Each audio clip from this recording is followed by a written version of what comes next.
माननीय राष्ट्रपति महोदय, मेरा नाम दीक्षा शर्मा है और मैं उत्तर प्रदेश कैडर से हूँ। आज मैं बहुत ही गौरवान्वित महसूस कर रही हूँ कि ऐसी विशेष सभा में आप सभी के सामने मुझे अकादमी के अपने अनुभवों को व्यक्त करने का अवसर प्राप्त हो रहा है। अकादमी में 10 महीने की अवधि में कई विषय और कई क्षेत्रों का ज्ञान प्राप्त किया, परंतु जो चीज़ मेरे सबसे अधिक नज़दीक है वह यह कि शारीरिक रूप से सक्षम होने से आपके आत्मविश्वास में किस प्रकार वृद्धि होती है। अकादमी आने से पहले अकादमी की ट्रेनिंग को लेकर मेरे मन में कई सारी आशंकाएं थी कि क्या यह सब कर पाना संभव होगा, परंतु ट्रेनिंग के दौरान दिए गए प्रशिक्षण से असंभव सी दिखती हुई चीज़ें भी संभव हो पाईं। फिर चाहे वो 16 किलोमीटर की दौड़ हो, 40 किलोमीटर का रूट मार्च हो, घुड़सवारी हो, तैराकी हो, क्लिफ जंपिंग या रिवर राफ्टिंग हो। शारीरिक रूप से सक्षम होने से मानसिक दृढ़ता में भी वृद्धि होती है। स्वस्थ शरीर में ही स्वस्थ मस्तिष्क का निवास होता है। यह कथन हम सभी बचपन से सुनते आए हैं, परंतु इसको पूर्ण होते हुए अकादमी में ही देखा है। आज भी आम जीवन में यह बहुत ही आश्चर्यजनक लगेगा कि कोई भी व्यक्ति न्यूनतम संसाधनों के साथ जंगल में 5 दिन किस प्रकार व्यतीत कर सकता है, परंतु अकादमी में दिए गए शारीरिक और मानसिक प्रशिक्षण के ही फलस्वरूप हम सभी ने अपना ग्रेहाउंड अटैचमेंट सफलतापूर्वक पूर्ण किया। ऐसा ही सकारात्मक अनुभव हम सभी को ITBP अटैचमेंट का भी है, जहाँ पर स्लिदरिंग, रॉक क्लाइंबिंग, रैपलिंग जैसी दुर्गम चीज़ें भी सुगम लगने लगी।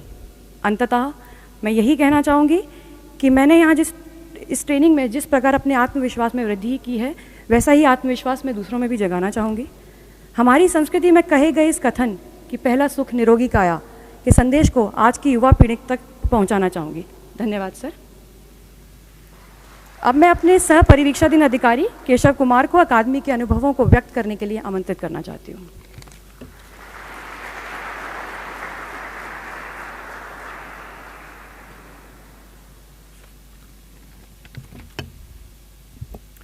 माननीय राष्ट्रपति महोदय, सादर अभिनंदन। मेरा नाम केशव कुमार है और मैं उत्तर प्रदेश कैडर से हूँ।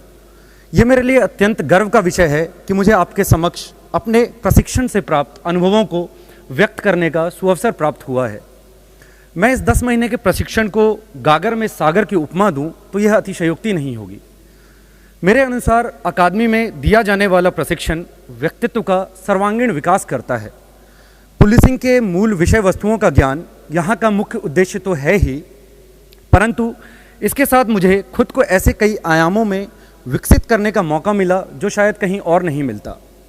वो चाहे नेतृत्व क्षमता हो, अनुशासन हो, आत्मविश्वास हो, सकारात्मक सोच हो या शारीरिक एवं मानसिक रूप से सबल होना हो, इन सभी क्षेत्रों में इस प्रशिक्षण ने हम सबको तराशा है। इसके अतिरिक्त विभिन्न प्रकार के गैर सरकारी संगठनों के संपर्क से समाज के वंचित तबकों के प्रति हम सभी ने संवेदनशीलता का भाव मुखर हुआ है। इसके पश्चात अकादमी की वो एक चीज़ जो व्यक्तिगत रूप से जिसने मुझे सबसे अधिक प्रभावित किया है, वह है अपने भय से लड़ना। यह भय चाहे ऊंचाई से हो, पानी से हो, पहाड़ों से हो, घोड़ों से हो, लोगों के समक्ष बोलने से हो, इन सभी पर विजय प्राप्त करने को प्रेरित किया जाता है। अकादमी में हमने मन के हारे हार है, मन के जीते जीत वाली कहावत को सही सिद्ध होते हुए देखा है। हम अकादमी में सीखे हुए सभी बातों का राष्ट्र निर्माण में, समाज के सशक्तिकरण में, आम जनमानस के जीवन में सुरक्षा प्रदान करने में पूरा प्रयोग करेंगे। यह हमारा दायित्व है कि हमने जो अब तक समाज से लिया है वह उसे वापस करें। मैं ये विश्वास दिलाता हूँ कि हम सब अकादमी के सूत्र वाक्य सत्यम सेवा सुरक्षणम से प्रेरित हैं तथा इसके लिए प्रतिबद्ध हैं। जय हिंद सर।